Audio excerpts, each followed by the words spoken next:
আমার নাম মোহাম্মদ ফাহিম হোসেন, আমি বাংলাদেশ থেকে আসছি। বর্তমানে মাস্টার্স করতেছি হফ ইউনিভার্সিটি অফ অ্যাপ্লাইড সায়েন্সে software engineering for industrial application কোর্সে। বাংলাদেশ থেকে আমার জার্মানিতে আসার জার্নিটা আমি বলবো একটু বেশি লম্বা ছিল, কারণ হচ্ছে যে অ্যাপয়েন্টমেন্ট পেতে প্রচুর সময় লাগে। তো আমি অ্যাপয়েন্টমেন্ট নিয়েছিলাম হচ্ছে 2022 সালের দিকে। তো এত লম্বা সময়ের কারণে মাঝখানে অনেকবার মনে হয়েছে হয়তো আদৌ যেতে পারবো কি পারবো না, সময়টা অনেক বেশি লেগে গেছিলো। তার মাঝে ইউনিভার্সিটি থেকে অফার লেটারের সাথে আমাদের এমবাসির অ্যাপয়েন্টমেন্টের সময় মিলতো না। সব কিছু মিলে একটা লম্বা সময়, একটা লম্বা প্রসেসিং সময় গেছে। আর একটু চিন্তারও বিষয় ছিল যে সব কিছু ঠিকঠাক হবে কিনা। যাই হোক, তবু 2-2.5 বছর পর প্রায় আমি আসতে পেরেছি। ব্যাচেলার শেষ করার পরে আমি যখন ব্যাচেলার 2019 সালে শেষ করেছি, তখন আসলে জার্মানিতে আসার বা মাস্টার্স করার কোনো চিন্তা আমার ছিল না। তো চিন্তাটা প্রথম বা প্ল্যানিংটা প্রথম আমার ওয়াইফ করেছে। তখন তারপর আস্তে আস্তে চিন্তা করলাম যে আসলে মাস্টার্স করতে কী লাগবে। সো প্রথম স্টেপটা ছিল হচ্ছে জার্মান এম্বাসিতে অ্যাপয়েন্টমেন্ট নেওয়া। এবং সে সময় যখন আমি অ্যাপয়েন্টমেন্ট নেওয়ার কথা চিন্তা করি, তখন ওয়েটিং পিরিয়ডটা ছিল অলমোস্ট 16 মান্থস। কিন্তু অ্যাপয়েন্টমেন্ট নেওয়ার পর যখন ফাইনাল অ্যাপয়েন্টমেন্ট পর্যন্ত যায়, তখন সে সময়টা গিয়ে ঠেকছে প্রায় 26 মাসের মতো। সো হ্যাঁ, 22 সালের অক্টোবর মাসে আমি হচ্ছে অ্যাপয়েন্টমেন্টটা নেই। আমি ব্যাচেলার শেষ করছি আমার 19 সালে, আর 22 সালে আমি হচ্ছে সব কিছু চিন্তাভাবনা এবং সমস্ত প্ল্যানিং করছি যে হ্যাঁ, আমি জার্মানি যাবই। এবং আমার ওয়াইফের প্ল্যান মাফিক আমি সেভাবে আর কি 2022 সালে অ্যাপয়েন্টমেন্টটা নেই। অ্যাপয়েন্টমেন্টের পরে আসলে মাস্টার্সের অনেক রিকোয়ারমেন্ট থাকে। সেই রিকোয়ারমেন্টগুলোর মধ্যে আছে আইএলটিএস থাকতে হবে, তারপর আপনার অফার লেটার লাগবে অবশ্যই এমবাসির জন্য। তো আমি শুরুতে যখন অ্যাপয়েন্টমেন্ট নিয়েছি, তখন এই রিকোয়ারমেন্টগুলো নিয়ে এত ঘাটাঘাটি করি নাই, জাস্ট অ্যাপয়েন্টমেন্টটা নিয়ে ফেলেছি। পরে যখন 22 সাল 23 সাল গেল, 24 সালের দিকে 23 সালের দিকে বিশেষ করে শেষের দিকে আমি চিন্তা করলাম যে হ্যাঁ, এখন আমাকে একটু রিকোয়ারমেন্টগুলো নিয়ে সিরিয়াস হওয়া দরকার। তো আমি আইএলটিএসের প্রিপারেশন নেওয়া শুরু করলাম। সত্যি কথা বলতে আইএলটিএসের প্রিপারেশন আমি নিয়েছি মনে হয় 2 থেকে 3 সপ্তাহ। তারপর আইএলটিএস এক্সাম দিছি পেনস্টনে, ব্রিটিশ কাউন্সিলের আন্ডারে। তো আইএলটিএসের স্কোর প্রথমবারে 6.5 আসলো। তো আমি চিন্তা করলাম যে হ্যাঁ, গুড এনাফ, এটা দিয়ে হয়তো আগানো যাবে। তারপর শুরু হলো হচ্ছে ইউনিভার্সিটি সার্চ করা। তো আমার ইচ্ছা ছিল হচ্ছে মেইনলি হয় সফটওয়্যার ইঞ্জিনিয়ারিং, না হয় আর্টিফিশিয়াল ইন্টেলিজেন্স নিয়ে মাস্টার্সটা করব। তো আপনারা যেহেতু জানেন যে DAT.D নামে একটা ওয়েবসাইট আছে এখানে, যেখানে সাধারণত সবাই প্রথমে ইউনিভার্সিটিগুলো খুঁজে থাকে। তো আমিও সেখানে খুঁজছিলাম এবং প্রায় 8 থেকে 10 ইউনিভার্সিটির মতো আমি অ্যাপ্লাই করেছি। সেখান থেকে 2টা থেকে আমি অফার লেটার পেয়েছিলাম। একটা হচ্ছে উজবুক, টেকনিক্যাল ইউনিভার্সিটি অফ উজবুক, সঠিক নামটা হয়তো আমি বলতে পারছি না, THWS সংক্ষেপে বলে। সেখান থেকে কিন্তু আমার অ্যাপয়েন্টমেন্টের টাইমলাইনের সাথে সেই ইউনিভার্সিটির টাইমলাইন ম্যাচ না করার কারণে আমাকে হফ ইউনিভার্সিটিতে আসতে হয়েছে। যদিও THWS থেকে আমি আর্টিফিশিয়াল ইন্টেলিজেন্সের উপরে অফার লেটার পেয়েছিলাম এবং সেটা ফ্রি ছিল, কিন্তু যেহেতু টাইমলাইন ম্যাচ করে নাই, তাই আমাকে পরবর্তীতে হফ ইউনিভার্সিটিতে আসতে হয়েছে। এবং এখানে আমি মাস্টার্স করতেছি সফটওয়্যার ইঞ্জিনিয়ারিং নিয়ে। কিন্তু এটা পাবলিক ইউনিভার্সিটি হওয়া সত্ত্বেও আমাদের কোর্সটা হচ্ছে একটা পেইড কোর্স। যেহেতু ইউনিভার্সিটিতে ভর্তি হয়ে গেলাম, অফার লেটার পেয়ে গেছি, তো আমি চিন্তা করেছিলাম যে হচ্ছে 24 মার্চের 18 তারিখ থেকে নর্মালি ক্লাস শুরু হয়। তো আমি ভাবছি হয়তো মার্চ কিংবা এপ্রিলের মধ্যে হয়তো আমি ভিসা পেয়ে যাব। কিন্তু ভিসা পাওয়ার ব্যাপারে যে প্রসেসটা, আমি আমাদের দেশে একটা ফেসবুক গ্রুপ আছে শিখবা, সেখানে পোস্ট দেখতাম, তখন দেখে বুঝতে পারলাম যে না, ভিসা পেতে হয়তো আরও দেরি হবে, আমাকে ক্লাস আগে শুরু করে ফেলতে হবে। আর ক্লাস শুরু করার আগে সবথেকে বড় যে টেনশনটা ছিল সেটা হচ্ছে ইউনিভার্সিটির পেমেন্ট দেওয়া। যেহেতু আমি আগে বললাম যে আমাদের ইউনিভার্সিটিটা পাবলিক হওয়া সত্ত্বেও এটা আমাদের কোর্সটা হচ্ছে পেইড কোর্স। তো সেখানে আমরা একটা হিউজ পরিমাণ অ্যামাউন্ট পে করতে হয় পার সেমিস্টার, প্রায় 3300 থেকে 3400-এর মধ্যে। তো আমি যখন বাংলাদেশে ছিলাম, তখন এত বড় একটা অ্যামাউন্ট, ওই সময় বাংলাদেশের পলিটিক্যাল সিচুয়েশনও খুব একটা স্টেবল ছিল না, ব্যাঙ্কিং সিস্টেমগুলোও খুব একটা ভালো সিচুয়েশনে ছিল না ওই সময়। তো ওই সময়ের মধ্যে এত বড় একটা অ্যামাউন্ট পে করাটা খুব একটা মানে ঝামেলার ছিল আর কি। তো যাই হোক, আল্লাহর রহমতে আমার এক বন্ধু যে কিনা ইউএসএতে থাকে, সে আমাকে হেল্প করলো এবং সেই ইউএসএ থেকে আমার ইউনিভার্সিটির পেমেন্টটা করে ফেললো। এবং যাই হোক, সেই পেমেন্ট আস্তে আস্তে পরে আমাকে দিতে হয়েছে। তারপরেও সে যে আমাকে ওই সময় এই বড় হেল্পটা করছে, এটা আসলে আমার জন্য অনেক। তারপর যখন 24 ক্লাস শুরু হয়ে গেল, 24-18 তারিখ থেকে, তখন আমি ক্লাস অনলাইনে করা শুরু করলাম। আমাদের ইউনিভার্সিটিতে আমরা ইনফর্ম করছিলাম এক্সাম ডিপার্টমেন্টকে এবং অ্যাডমিনিস্ট্রেশনকে যে আমি বাংলাদেশ থেকে ক্লাস করতেছি, ভর্তি হয়েছি এবং আমাদের ভিসা ডিলের ইস্যু আছে, যার কারণে আমাকে দয়া করে তোমরা অনলাইন ক্লাসটা অ্যালাউ করো। তো তারা আমাকে অনলাইন ক্লাসটা অ্যালাউ করছিল। সো ফার্স্ট সেমিস্টার ইউজুয়ালি তারা অ্যালাউ করে। সো যথারীতি আমি হচ্ছে 24 মার্চের 18 থেকে ক্লাস করা শুরু করলাম। আমি পুরো সেমিস্টারটা অনলাইনেই ক্লাস করলাম, সবগুলো ক্লাস। এবং এক্সামের সময় যখন চলে আসলো জুলাইতে, তখন আমাদের দেশে একটা বিশাল বিদ্রোহ চলছে স্টুডেন্টদের আর কি, পলিটিক্যালি। তো সে সময় ঠিক ওই সময়ের মধ্যে, ওই আন্দোলন চলাকালীন আমার পরীক্ষার টাইমলাইনটা পড়ে এবং আমি সবগুলো এক্সামই অনলাইনে রেজিস্ট্রেশন করছিলাম এক্সাম দেওয়ার জন্য, এবং এক্সাম অনলাইনে দেওয়া শুরু করছিলাম। ঠিক আমার 5টা কোর্স ছিল, 5টা কোর্সের মধ্যে 3টা এক্সাম দেওয়ার পরে 2 নম্বর এক্সামটা যেদিন আমি দিতে যাব, ঠিক ওই সময় আমাদের দেশে পুরো দেশ জুড়ে আর কি ইন্টারনেট শাটডাউন হয়ে যায়। তো আমি ঠিক যখন এক্সাম দিতে বসবো তার 1 ঘন্টা আগে আমার ইন্টারনেটে চলে যায়, যার কারণে 5টা কোর্সের মধ্যে আমি 3টা দিতে পারছি আর 2টা দিতে পারি নাই। তো যাই হোক, আমি ইউনিভার্সিটিকে ইনফর্ম করছি সেভাবেই যথারীতি। আবার 2 মাস সেমিস্টার গ্যাপ ছিল, সেমিস্টার গ্যাপের পরে সেকেন্ড সেমিস্টার শুরু হলো। সেকেন্ড সেমিস্টার যখন শুরু হলো তখন আমি বুঝতে পারলাম যে ভিসা পেতে হয়তো আরও দেরি হবে। তাই আমি ইউনিভার্সিটিকে আবার মেল করলাম যে আমাকে তোমরা আবার সেকেন্ড সেমিস্টারে অনলাইন ক্লাসের জন্য অ্যালাউ করো, কারণ আমার ভিসা আরও ডিলে হচ্ছে। কিন্তু ইউনিভার্সিটির নিয়ম অনুসারে শুধুমাত্র ফার্স্ট সেমিস্টারটুকু তারা অনলাইন অ্যালাউ করে, সেকেন্ড সেমিস্টার থেকে কোনো অনলাইন ক্লাস অ্যালাউ করে না।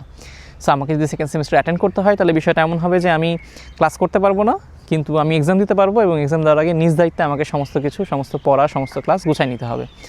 তো আমি ঠিক সেভাবে ওয়েট করতে থাকলাম, কবে সময় হবে এভাবে আগস্ট, সেপ্টেম্বর, অক্টোবর, নভেম্বর, মাসের পর মাস চলতে থাকলো।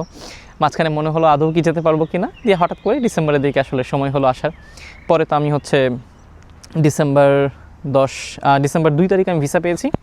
নভেম্বরের লাস্ট উইকে আমার অ্যাপয়েন্টমেন্ট ছিল এমবাসিতে। তো ভিসা পাওয়ার ঠিক 8 দিন পরে আমি হচ্ছে ফ্লাই করে জার্মানিতে চলে আসি। আসার পরে তারপর আমি হচ্ছে সেকেন্ড সেমিস্টারে আমার যে এক্সামগুলো আছে সেগুলো আমি দেই, কারণ আসার পর যেহেতু ডিসেম্বর 20 থেকে জানুয়ারি পর্যন্ত আপনারা জানেন যে এখানে বন্ধ থাকে আর কি ক্রিসমাসের জন্য। তো আমি নিজের মতো করে পরিচিত স্টুডেন্টদের কাছ থেকে রিসোর্স কালেক্ট করে তারপর আমি সেকেন্ড সেমিস্টার এক্সামটা দিয়ে সেকেন্ড সেমিস্টারটা কমপ্লিট করি। তো ফার্স্ট এবং সেকেন্ড সেমিস্টার সব কিছু মিলিয়ে আমার এই ডিলে হওয়ার কারণে আমার শুধু জাস্ট একটা কোর্স বাকি থেকে গেছিলো, যেটা আমি পরবর্তীতে জার্মানিতে এসে 3rd নাম্বার সেমিস্টারে করেছিলাম। আমি ভিসা পাওয়ার প্রায় 8 থেকে 10 দিন পরেই ফ্লাই করছি। ফ্লাই করার পর আমি যখন প্রথম জার্মানি এসে ল্যান্ড করলাম তখন আমাকে রিসিভ করতে আমার এক কোর্সমেট, যিনি কিনা পাকিস্তানি, উনি আসছিলেন আমাকে রিসিভ করতে। তো রিসিভ করার পর থেকে শুরু করে আমার শহরে আসার গল্পটা একটু কঠিন। সেই গল্পটা ছিল এরকম যে আমি যেহেতু প্রথম জার্মানি আসছি, আমি ভাষা পারি না, আমি ডয়েচল্যান্ড টিকিট কাটিনি, আমার কাছে কোনো টিকিট ছিল না, কিছুই ছিল না। তো সে ভাই আমাকে হেল্প করলো, আমি এয়ারপোর্ট থেকে টিকিটটা কেটে আমি হচ্ছে ট্রেন ধরলাম। তো কি একটা মজার বিষয় যে যখন আমি ট্রেন ধরে মিউনিক থেকে আমার শহরে আসতেছি তখন যেহেতু আমি কিছুই চিনি না, মাঝপথে আমার ট্রেনটা নষ্ট হয়ে যায়। তখন প্রায় রাত 9:30 বাজে। সো আমার সাথে যেহেতু প্রায় 3-4টা ব্যাগ ছিল, আমি অনেকগুলো ব্যাগ নিয়ে আসছিলাম, আমার লাগেজ অ্যালাউন্সও অনেক বেশি ছিল, প্রায় 40 কেজির মতো। সো আমি পুরোপুরি ওরকম লোড করে জিনিসপত্র আনছিলাম যাতে কিছু কিনা না লাগে, সেভাবে যেহেতু আনছিলাম। তো অনেকগুলো ব্যাগ আমার কাছে ছিল, সব কিছু মিলিয়ে আমার সেগুলো নিয়ে মুভ করতে খুব কষ্ট হয়েছে। তারপরে যাই হোক, ফাইনালি আমি আমার শহরে সঠিক মতো সময় মতোই পৌঁছাতে পারছিলাম আর কি। যে গল্পটা ছুটে গেছে সেটা হচ্ছে যে এখানে আমি বাসা পেয়েছি কী করে। আমাদের ইউনিভার্সিটির একটা হাউজিং ডিপার্টমেন্ট আছে যারা কিনা আমাদেরকে হেল্প করে বাসা খুঁজে পেতে। সেগুলো হচ্ছে শেয়ার্ড অ্যাপার্টমেন্ট আর কি। তা এছাড়াও এখানে আমাদের স্টুডেন্ট ডরমেটরি আছে স্টুডেন্ট ওয়ার্কের আন্ডারে, কিন্তু স্বাভাবিকভাবে হাউজিং ডিপার্টমেন্ট থেকে আগে সেটা ইনফর্ম করা হয় না। হাউজিং ডিপার্টমেন্ট চায় আমাদের শহরের অন্য যে বাসাগুলো আছে সেগুলো দিতে, কিন্তু স্টুডেন্ট ওয়ার্কের যে স্টুডেন্ট ডরমেটরি আছে সেটার ব্যাপারে খোঁজ দেয় না। তো আমার ডিপার্টমেন্টের সিনিয়র যে বড় ভাই ছিলেন, উনি আমাকে প্রথমে বলে যে হচ্ছে এরকম প্রসেস আছে, তুমি এভাবে অ্যাপ্লাই করো, অ্যাপ্লাই করলে হচ্ছে স্টুডেন্ট ডরমেটরিটা পেয়ে যাবা। তো আমি ঠিক সেভাবে অ্যাপ্লাই করি, এবং আমি যে মাসে আসবো তার ঠিক আগের মাসে অ্যাপ্লাই করি, এবং যেহেতু আমি ডিসেম্বর 12 তারিখে এখানে ল্যান্ড করেছি, আমি ঠিক ডিসেম্বর 1 তারিখ থেকে স্টুডেন্ট ডরমেটরি বাসাটা পেয়ে যাই। সো এর কারণে আমাকে কোনো এক্সট্রা দেখাচ্ছে যে অনেকে হয় কি যে যাবে কবে তার ঠিক থাকে না, কিন্তু হচ্ছে 1 মাস বা 2 মাস আগে বাসা নিতে হচ্ছে এবং বাসার ভাড়া পে করতে হচ্ছে। তো আমাকে এক্সট্রা কোনো অ্যামাউন্ট এরকম পে করতে হয়নি। আমি ডিসেম্বর 12 তারিখে আসছি, আমি ডিসেম্বর 1 তারিখ থেকে বাসা নিয়েছি।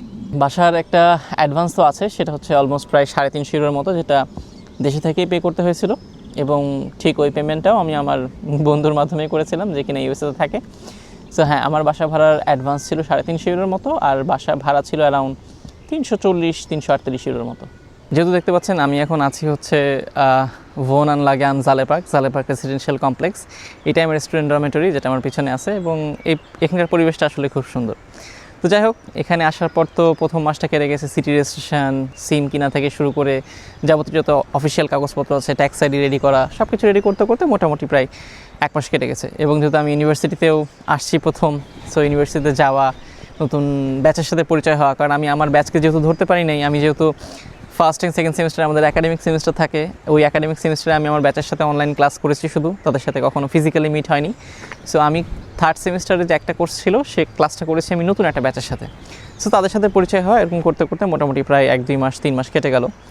তো তারপর যে মেন স্ট্রাগলটা সবাই করে জার্মানিতে, সেটা শুরু হয়, সেটা হচ্ছে যে একটা কাজ খুঁজে পাওয়া। হ্যাঁ, প্রথম 2-3 মাস খুব ভালোই লাগে, নতুন জায়গা, নতুন প্লেস, নতুন পরিবেশ, নতুন ফ্রেন্ড, সব কিছু মিলিয়ে মোটামুটি 1-2 মাস কোনো রকম টেনশন ছাড়াই কেটে যায়। আর যেহেতু আমরা একটা ব্লক অ্যামাউন্ট নিয়ে আসি, সো এই ব্লক অ্যামাউন্টটাও যেহেতু শুরুতে থাকে অনেকখানি টাকায়, যদিও আমার পুরোটাই ধার করা টাকা, তারপরেও আসলে প্রথম 1-2 মাস নর্মালি কেটে গেছে। তো 3 নম্বর মাস থেকে আমাদের শুরু হয় স্ট্রাগলটা, সেটা হচ্ছে যে কাজ খুঁজে পাওয়া। যেহেতু আপনারা জানেন হফ একটা খুব ছোট শহর এবং এখানে কাজের সুযোগও খুব কম। এখানে অ্যামাজনের কোনো ওয়্যার হাউস বা এরকম পপুলার কোনো কাজ করার মতো তেমন জায়গা নেই। অল্প কিছু রেস্টুরেন্ট আছে যেগুলোতেও কিনা ল্যাঙ্গুয়েজ খুব দরকার পড়ে।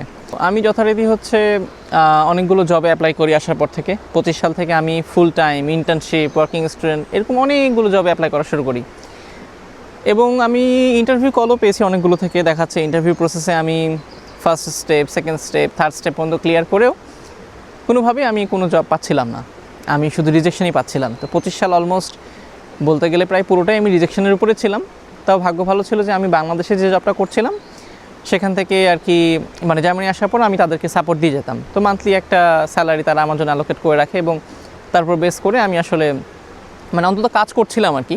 যদিও বাংলাদেশ থেকে যে স্যালারিটা আমি পাচ্ছিলাম সেটা আমি জার্মানিতে আনতে পারতাম না, আর এনে খুব একটা আসলে লাভও হতো না। সেটা দিয়ে দেখা যাচ্ছে আমার বাসা ভাড়াটা উঠে আসতো না। তো ওই টাকাটা আমি দেখাচ্ছে যে যখন আমি ব্লগ করেছি, যার কাছ থেকে টাকা ধার নিয়ে এসেছি, তাদেরকে আস্তে আস্তে সেই অ্যামাউন্টগুলো এবং আমার বন্ধু যে কিনা সেমিস্টার ফি দিচ্ছে তাকে সেই অ্যামাউন্টগুলো আস্তে আস্তে ফেরত দেওয়া শুরু করি আর কি। কিন্তু 25 সাল পুরোটাই মোটামুটি কেটে যায়। আমি অনেকগুলো জবে অ্যাপ্লাই করি এবং আমি ইন্টারভিউ কলও পাই। First step, second step, third step এভাবে ক্লিয়ার করতে থাকি, কিন্তু কোনোভাবেই আর কি কোনো জবেই মানে অফার পাচ্ছিলাম না আর কি, রিজেকশনের উপরে ছিলাম। সো এরকম করতে করতে প্রায় 25 সাল যখন পুরোটাই কেটে গেল, আমার ব্লক অ্যামাউন্ট যখন প্রায় শেষ হওয়ার পথে, ঠিক সেই মুহূর্তে আমি চিন্তা করলাম যে হচ্ছে দেখি কোনো এজেন্সিকে ধরে আমি যদি অন্য শহরে গিয়ে কাজ খুঁজে পাই, কারণ যেহেতু আমার ভার্সিটি তখন ছিল না, সবগুলো কোর্স কমপ্লিট হয়ে গেছিলো। তো আমি গিয়ানশাইম, এটা হচ্ছে ফ্র্যাঙ্কফুর্টে আর কি, সেই শহরে অ্যাডেকোর মাধ্যমে আমি অ্যামাজনে কাজ পাই প্রথম।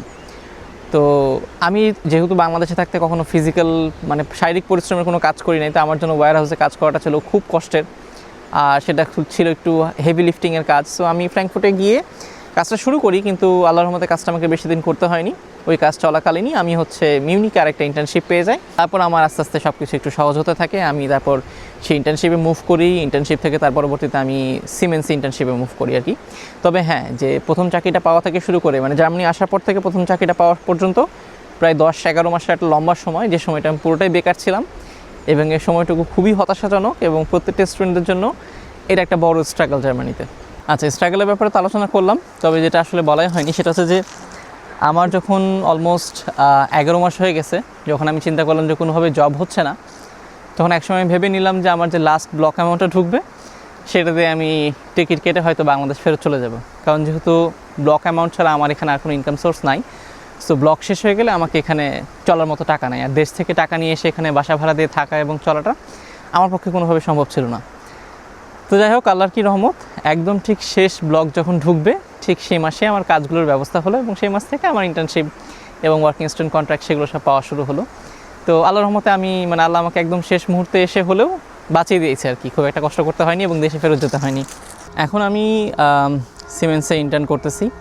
ইন্টার্ন বলতে আসলে ওয়ার্কিং স্টুডেন্ট করতেছি এবং এর পাশাপাশি আমার ইউনিভার্সিটির যে থার্ড অফিসিয়াল সেমিস্টার, যেটাতে কিনা আমাদেরকে অফিসে কী কাজ করছি তার উপর বেস করে একটা রিপোর্ট এবং প্রেজেন্টেশন জমা দিতে হয়। তো সেই ফেজে আমি এখন বর্তমানে আছি এবং এটা শেষে আবার যে প্ল্যান সেটা হচ্ছে যে যদি সিমেন্স থেকে পসিবল হয় তাহলে একটা থিসিস কন্ট্রাক্ট পাওয়া এবং অফিসিয়ালি থিসিসটাও একটা ইন্ডাস্ট্রিয়াল থিসিস হিসেবে আমার ভার্সিটিতে জমা দেওয়া। এবং ফিউচারের প্ল্যান আছে যদি পসিবল হয় সিমেন্সে আমাদের টিমে এখানে পসিবল হবে কিনা জানি না, তবে অন্য কোনো অফিসে হলেও বা অন্য কোনো কোম্পানিতে হলেও একটা ফুল টাইম জব খুব দ্রুত ম্যানেজ করা, অ্যাটলিস্ট থিসিস চলাকালীন বা থিসিস যে কোম্পানিতে করব সেই কোম্পানিতে যদি ফুল টাইম নিতে পারি তাহলে খুব ভালো হয় আর কি। তো এইভাবে আসলে আস্তে আস্তে ফুল টাইম জবে শিফট করে ক্যারিয়ারটাকে আগে নিয়ে যাওয়ার প্ল্যান আপাতত আছে। বাকিটুকু দেখি আল্লাহর রহমতে আল্লাহ কী করেন, যা করবেন ইনশাআল্লাহ ভালোর জন্য করবেন। এখন যেহেতু আমরা স্টুডেন্ট ভিসাতে আছি, তো জব পাওয়ার জন্য সবথেকে ভালো যে সময়টা সেটা হচ্ছে যে স্টুডেন্ট ভিসাতে থাকাকালীন যখন মাস্টার থিসিস করছি জমা ঠিক দিব বা দেওয়ার ঠিক আগে যদি আমরা একটা জবের অফার পেয়ে যাই, ফুল টাইম জবের অফার, তাহলে সেটা সবথেকে বেস্ট হয়। আর যদি সেটা না হয় তাহলে মাস্টার্স জমা দেওয়ার পরে আমরা একটা 18 মাসের জব সার্চিং ভিসা পাই।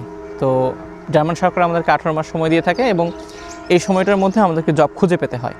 কিন্তু ওই সময়টার কিছু ডিসঅ্যাডভান্টেজও আছে, কারণ এখন যেহেতু স্টুডেন্ট ভিসা থাকার কারণে আমি স্টুডেন্ট ডরমিটরিতে থাকতে পারছি, আমার হেলথ ইন্স্যুরেন্স কম, কিন্তু আমি যখন জব সার্চিং ভিসাতে যাব তখন এই সুযোগ সুবিধাগুলো পাবো না।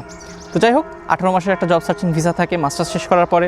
যদি সে সময়ের মধ্যেও কেউ জব অ্যালোকেট করতে না পারে বা জব খুঁজে না পেতে পারে তাহলে আরও তারা 18 মাস বা 1 বছর হয়তো অপরচুনিটি কার্ড ভিসার মাধ্যমে সেটাকে এক্সটেন্ড করতে পারে এবং সেই সময়ের মধ্যে গিয়েও তারা জব খোঁজার জন্য নিজেকে রেডি করতে পারে আর কি জার্মানিতে। জব খোঁজার ক্ষেত্রে যে সাজেশনটা আমি সবাইকে দিব সেটা হচ্ছে যে জার্মানিতে জব পেতে হলে দুটো জিনিস খুব জরুরি, সেটা হচ্ছে আপনার ওয়ার্ক এক্সপিরিয়েন্স থাকতে হবে, সেটা বাংলাদেশে হোক কিংবা জার্মানিতে হোক। জার্মানিতে হলে খুব ভালো হয়, একান্তই না হলে বাংলাদেশে অন্তত লাগবে। আর সেকেন্ড সবথেকে বেশি ইম্পর্ট্যান্ট জিনিস যেটা আমি এক্সপিরিয়েন্সের উপরে প্রাধান্য দেবো, সেটা হচ্ছে যে জার্মান ল্যাঙ্গুয়েজ প্রফিসিয়েন্সি। যদি আপনার জার্মান ল্যাঙ্গুয়েজ লেভেল B2 কিংবা C1 হয়ে থাকে, বা অ্যাটলিস্ট B1 হয়ে থাকে, অথবা আপনি কোনো এক্সাম দেননি কিন্তু আপনি ফ্লুয়েন্টলি জার্মানে কথা বলতে পারেন, বা অ্যাটলিস্ট মানে কর্মক্ষেত্রে কথা বলতে পারবেন, তাহলে আপনার জন্য জব পাওয়াটা খুব ইজি হয়ে যায়, ইভেন অড জব পাওয়াগুলো ইজি হয়ে যায়। যেহেতু আমার লেভেল A2, সো আমার জন্য এটা একটা অনেক বড় চ্যালেঞ্জ। ইভেন এখন জার্মানির যে পরিস্থিতি, তাতে টেকনিক্যাল জবগুলো বা আইটি রিলেটেড জবগুলো পেতে হলেও আপনাকে জার্মান ল্যাঙ্গুয়েজ প্রফিসিয়েন্সি তারা ম্যান্ডেটরি করে দিয়েছে। সো যারা আসবেন বা যারা আসতেছেন বা আসার জন্য প্ল্যান করতেছেন, তাদের উদ্দেশ্যে বলবো যে সবথেকে বেশি প্রায়োরিটি দেন জার্মান ল্যাঙ্গুয়েজটাকে। যদি এমন হয় যে আপনার ওয়ার্ক এক্সপিরিয়েন্স নাই কিন্তু আপনার জার্মান ল্যাঙ্গুয়েজ প্রফিসিয়েন্সি খুবই হাই, তারপরেও প্রবাবিলিটি খুব হাই যে আপনি এখানে প্রায় 70 to 80% কম্পিটিশন আপনি আপনার পিছনে ফেলে দিয়ে আপনি জবটা অ্যাকোয়ার করে নিতে পারেন। তাই আমি যারা আসতেছে তাদেরকে আমার প্রথম সাজেশন থাকবে যে জার্মান ল্যাঙ্গুয়েজ প্রফিসিয়েন্সিটাকে হাই করেন, অ্যাটলিস্ট B1 অথবা অ্যাটলিস্ট B1 প্রিপারেশন নিয়ে আপনি হচ্ছে জার্মানিতে আসেন, তাহলে আপনার জার্নিটা অনেক স্মুথ হবে। আর এখানে আসার পর যারা অড জব করে বা হচ্ছে লম্বা সময় ধরে হচ্ছে অড জব করার চিন্তা করে, তাদের উদ্দেশ্যে বলবো যে চেষ্টা করবেন অড জব না করে আপনার ফিল্ডে আপনার সাবজেক্ট রিলেটেড জব করতে, যেটা কিনা আপনাকে পরবর্তীতে আপনার ক্যারিয়ারে হেল্প করবে। অড জব আপনি হচ্ছে দেখা যাচ্ছে অনেক ক্ষেত্রে আপনার সিভিতে অ্যাড করতে পারবেন না, কারণ সেটা কোনো মিনিংফুল কাজ না বা আপনার ক্যারিয়ারে কোনো গ্রোথ আনবে না। সো আমি অলওয়েজ সাজেস্ট করবো যে প্রথম চেষ্টাই থাকবে যে জার্মান ল্যাঙ্গুয়েজ প্রফিসিয়েন্সিটা হাই করার, দেশ থেকে আসার সময় ল্যাঙ্গুয়েজ ভালো মতো শিখে আসা, এবং এখানে এসে নিজের সাবজেক্ট নিজের ফিল্ড রিলেটেড জবগুলো খোঁজার চেষ্টা করা, এবং সেগুলো করলে সেগুলো আপনাকে ভবিষ্যতে হেল্প করবে। এতক্ষণ তো আপনারা আমার গল্প শুনলেন, তো আমি সকলের উদ্দেশ্যে বলবো যে সবারই স্ট্রাগল থাকে। আমি যে গল্পটা বললাম সেটা শুধু আমার গল্প না, দেখা যাচ্ছে যে অলমোস্ট প্রায় প্রত্যেকটা স্টুডেন্টেরই আসলে এরকম একটা ফেজ যায় জার্মানিতে আসলে। তো সকলের উদ্দেশ্যে বলবো যে আশা হারালে হবে না, একটু ধৈর্য ধরে অপেক্ষা করতে হবে, বারবার চেষ্টা করতে হবে, লেগে থাকতে হবে, এবং খুঁজে বের করতে হবে কী কারণে আপনাকে মার্কেট রিজেক্ট করতেছে বা কী কারণে আপনি পিছিয়ে যাচ্ছেন, এবং আপনার স্কিল সেট এবং এই জিনিসগুলোর উপর কাজ করতে হবে। তো যদি আপনার ওরকম দৃঢ়ভাবে লেগে থাকার মানসিকতা থাকে এবং ধৈর্য থাকে এবং আপনি লেগে থাকতে পারেন এবং চেষ্টা করেন, তাহলে অবশ্যই আপনি একটু দেরি হলেও সফল হবেন। তো যারা এখানে অলরেডি স্ট্রাগল করছে, যে আমার যে ভাই বা বোনরা যারা এখানে আছেন, তাদের উদ্দেশ্যে বলবো যে মানসিকভাবে শক্ত হয়ে থাকুন এবং লেগে থাকুন, আশা করি আপনারাও সফল হতে পারবেন। আর যারা আসতেছেন যে বা জার্মানি আসার প্ল্যান করতেছেন, তাদের জন্য রইল শুভকামনা, এবং তাদের উদ্দেশ্যে বলবো এই গল্পটা থেকে আমার এখান থেকে আপনারা যা কিছু জানতে পারছেন বা যা কিছু শুনছেন, তার যদি আপনাদের কোনো হেল্প হয়ে থাকে, সেই অনুসারে আপনাদের প্ল্যানগুলো গোছাবেন, আপনাদের প্রিপারেশনগুলো নেবেন। আশা করি আপনারা যদি সেভাবে প্রিপারেশন নিয়ে সামনে আগাতে পারেন বা সেরকম মানসিকতা নিতে পারেন, তাহলে ইনশাআল্লাহ জার্মানি আসলে সফল হতে পারবেন।